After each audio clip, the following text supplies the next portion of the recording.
Learning something new is growing, right? Learning something new. Doing something you never done before is new, it's growing, right? Going to some place you've never been to before, it's growing. So if you do all six points, so that is a good sign of mental health. You accept yourself, your purpose, you know how to manage the environment, you have good relationship. Now these are your person who have all that, 6 things in your life, they're less likely to become mentally ill. Okay. Here, I'll get back to you. Only you can stop you from growing. Nobody else. Nobody else can stop you from being happy. Nobody else can stop you from being growing as a person. Nobody else can stop you from achieving optimal wellness except you yourself. That's why it began with you. If you are unhappy with yourself, then you're unhappy with everybody else. Then you're unhappy with life. So no one can stop you except yourself. And you are your worst enemy. Believe me, you're your worst enemy. Let me tell you how to fix it. Okay? How to fix me.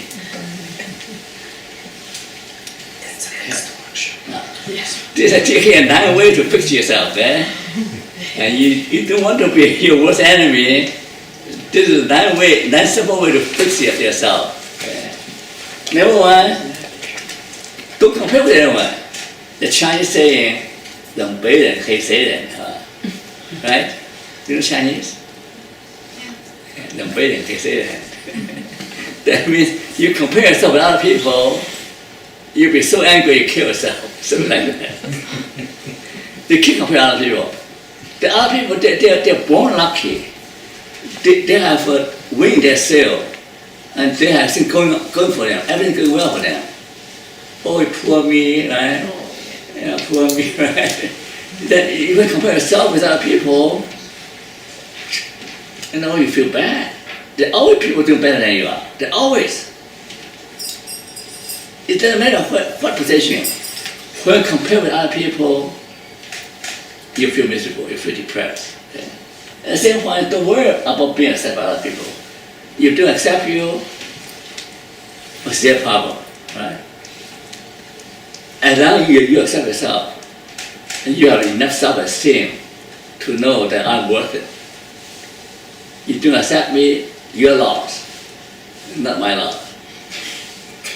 But how do you get the realistic picture? My grandma thinks that I'm a saint, but this is not the reality. So don't compare yourself to others. Like we still do in one way or the other, no? Okay, say it again. Same points. Help me to understand what you're trying to say. Your grandmother is a... No, I said, for example, you said, don't compare yourself to others. So let's say I think about myself, but everything is in comparison.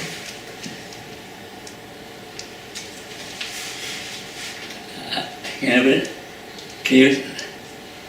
I don't get it. Can you understand her?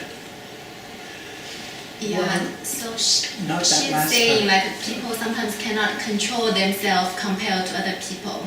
Oh, okay, compare. Yeah, maybe we can compare something that worse than you, someone. Okay, that's one day I listened to a preacher. He said, well, you want to feel better about yourself, compare people worse than you. That's why. I'm not lying, that's true. You compare people with your feet. Or her grandma thinks she's She's a princess. How do you? The grandma thinks she's just the greatest thing to walk on earth. Oh, your grandma. But that's not realistic picture, right? How can she not diminish whatever, say, oh, well, grandma doesn't know what she's talking about, I'm a loser, but how can she gain a perspective for herself? Realistic perspective. Realistic. That's why I say begin with know yourself. The first lesson is say, you don't know yourself, you can get yourself into so many trouble. Either set yourself too high up or too low. You do know yourself. That can cause you any trouble. Right? Maybe your grandma put on a show. I mean, often when they say, oh, I'm bad, they are defensive. They deep down, they don't feel that way. They're putting on a show. Right? To make other people believe they are that. So you need to know yourself, have healthy self-concept, say, well, I'm not perfect, but I like myself. Okay? I'm happy with myself. I can be better, that's what I'm learning. So the third point is that the key bottom line now, you recognize your self-worth as a human being. That's a very important point. You are not like any other animal, like a dog, a cat. You are endowed with certain dignity as a human being. If you're a Christian, you believe that everybody was born in God's image, that we carry within us a divine spark. We're not animals, they're the divine spark in us. You always remember that what happened to you, you are a human being. Human being that are worthy of dignity and respect. If you don't respect yourself, how do I expect other people to respect you? It doesn't matter how down and out you are. You are still a human being worthy of respect. You're still a human being endowed with all the capacity of a human being to imagine, to worship, to create something new, to transform things. And you always do the best you can, regardless. This is my policy. Do the best you can. I might not have resources, I do less. Right?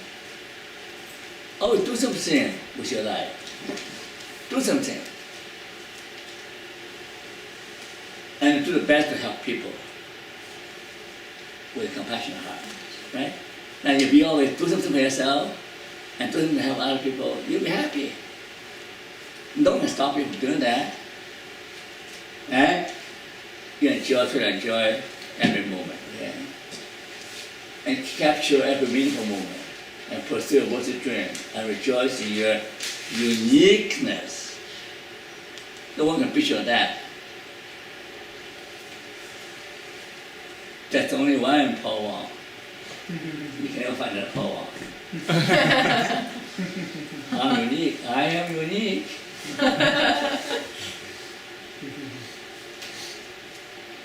Now, no one can picture of that, right? There is another person with your DNA, with your fingerprint, with your combination, right?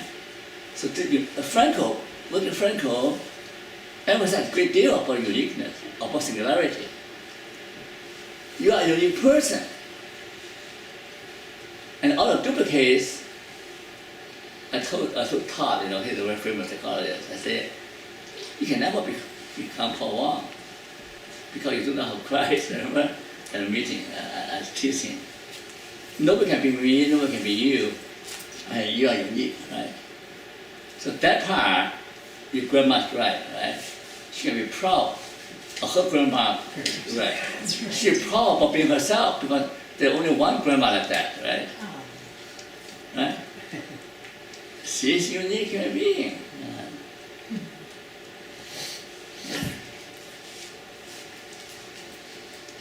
You love yourself, same thing here. Again, you have to think about yourself. You love yourself, self-esteem. Measure the worth of your life in terms of what you are giving of yourself. Not how much you have received, but how much you have given. Yeah? Then you'll be a happy cat.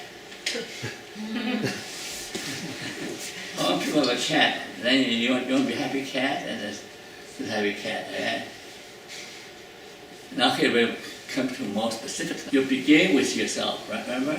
I say, to make that better, you begin yourself. And you make sure that you have the right purpose. You begin with you begin with having the right purpose. You can have, your purpose can be either pleasure, or money, or just live an ordinary life, or the purpose is to live a meaningful life. The purpose has to be right. Everybody needs a purpose to keep them going forward. Everybody needs a higher purpose, to grow and develop full potential. So the question that today, can you write down in a piece of paper, my higher purpose in life is what? What is my higher purpose in life? What is my most urgent, most passionate purpose in life? And I think Steve Jobs, now before he died, in one talk at Stanford, he said, look in the mirror, if this is your last day of life, ask yourself, what is the most urgent, most passionate thing to do in your life? So what is the most urgent, most passionate thing you want to pursue? Then do it. Because it's your last day in life, right? What is the most urgent, most passionate thing? What is the higher purpose? If you do not have a higher purpose, it's difficult for you to live a meaningful life. Now, here are some advantages. If you have a purpose life, a higher purpose or self-transcendence is essential to well-being. Now, this first part is supported by all the research. If you only live yourself, you will have a limited well-being. But if you're willing to devote your life to something bigger than yourself, you enjoy a higher level of well-being. That is simply the fact, supported by all the research. If you do not have a higher purpose, if you do not practice self-transcendence, then you're stuck where you are. You cannot imagine the joy you can have by serving a higher purpose. For me, for example, Peter just asked me, what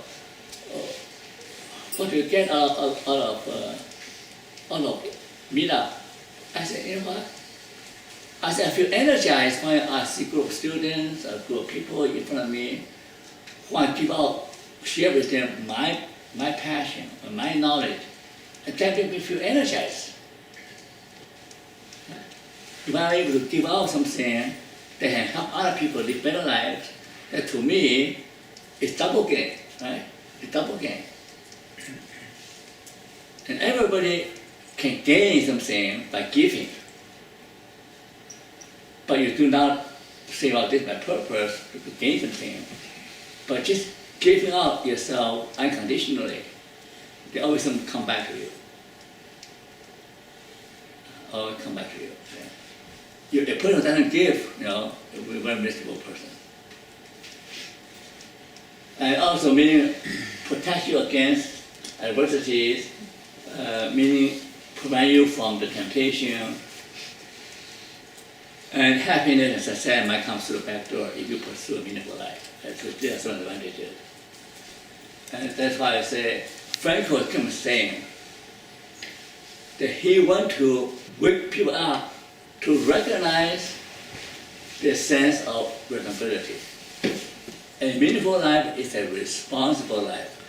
You're responsible to yourself, responsible to your parents, to your family, to your children, you're responsible to society, you're responsible to God.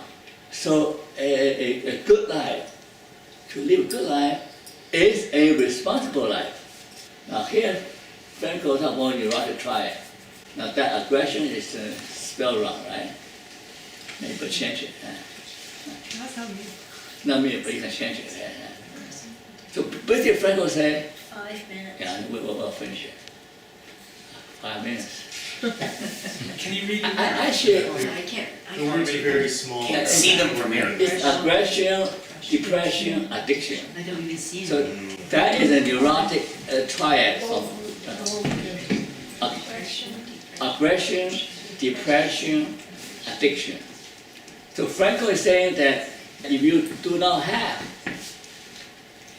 meaning in your life, society is devoid meaning, then you're more likely to have these three problems. Depression problem, addiction problem. So his solution is what? The meaning triangle. This triangle is the three-factor theory of well-being, okay? He's a smart man, okay? The three things say a lot, okay? And I don't know how to make it smaller. Yes. She's not here. She'll fix it for me. Yeah. So basically, Frank will say, there's three things there. One is experiencing.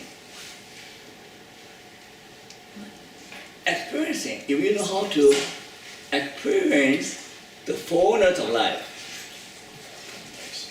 you were able to experience life in totality.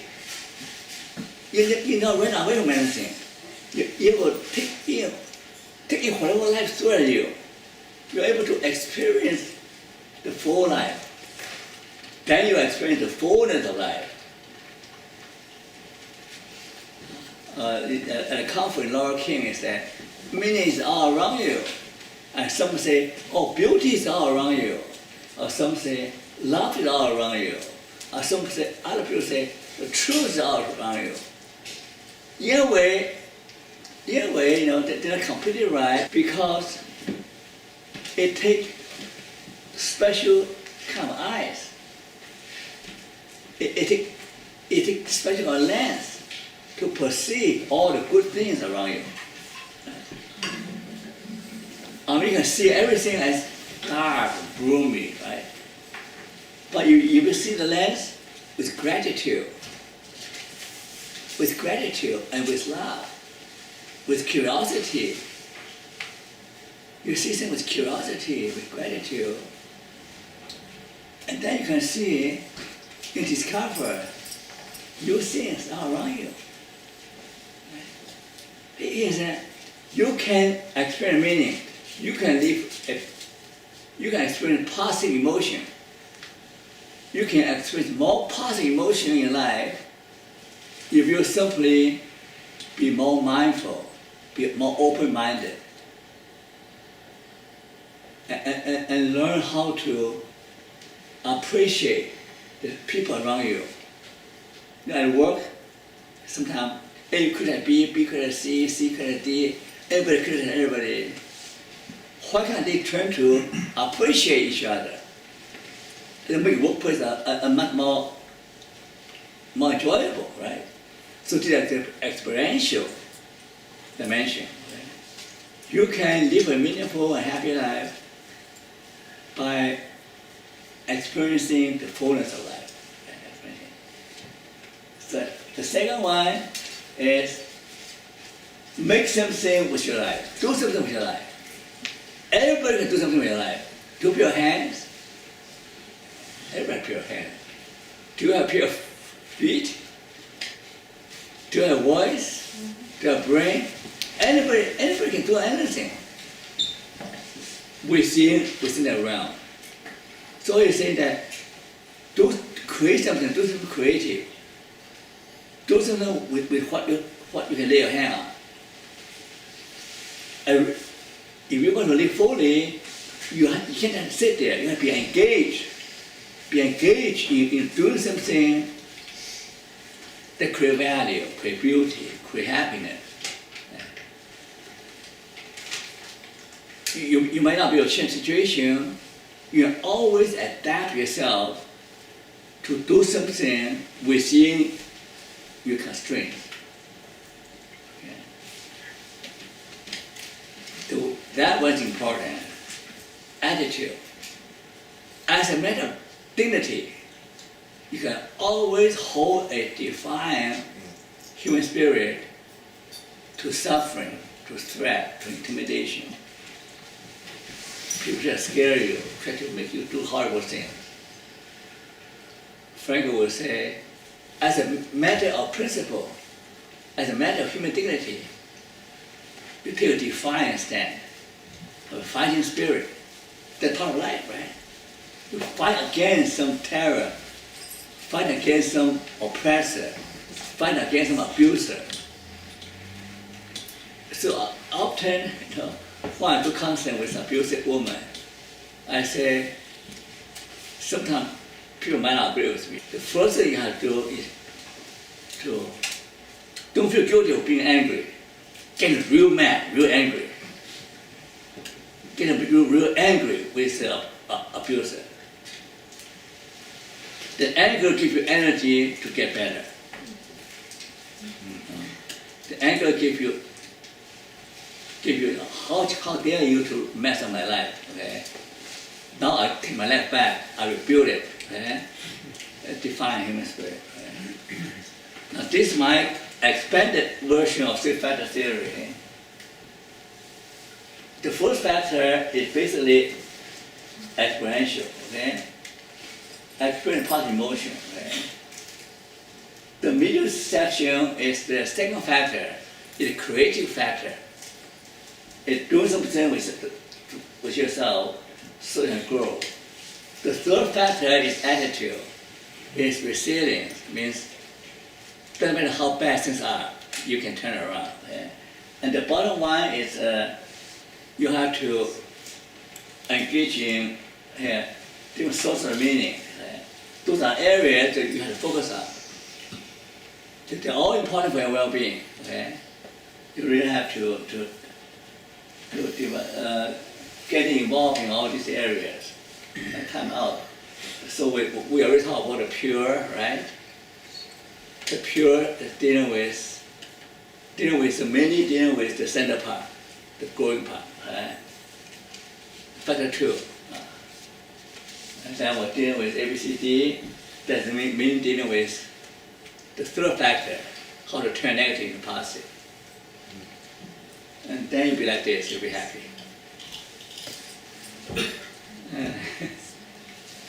Okay, thank you very much.